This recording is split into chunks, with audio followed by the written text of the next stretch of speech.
এখনো পর্যন্ত পুরো প্যানেলটাই কমপ্লিট হয়নি।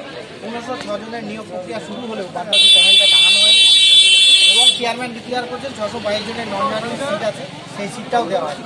সুতরাং অবিলম্বে আমরা এখনো পর্যন্ত চেয়ারম্যান শিক্ষামন্ত্রী মুখ্যমন্ত্রীর আশা রাখি যে আমাদের অবিলম্বে এই পূর্ণাঙ্গ প্যানেল এবং নিয়োগ দিয়ে আমাদের জীবনে মুক্তি দেওয়া।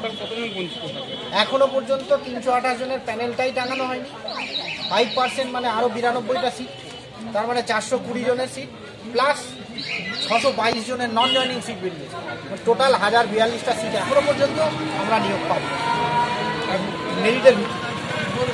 আমরা চাইছি অবিলম্বে এই সিটগুলোকে চেয়ারম্যান দেয়ালে লিস্ট টাঙা মেরিট অনুযায়ী আমরা যারা এখনো পর্যন্ত আসার আলো দেখছি নিয়োগ পাই।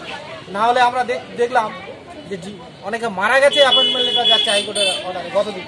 আমরা এটা চাই না, আমাদের জীবন থেকে 14-15 বছর কেড়ে নেওয়া হয়ে গেছে। অবিলম্বে আমরা চেয়ারম্যানকে রেপুটেশন দিয়ে জানাতে চাই আমাদের নিয়োগের ব্যবস্থা করা হোক। দেবাশিস বিশ্বাস 2009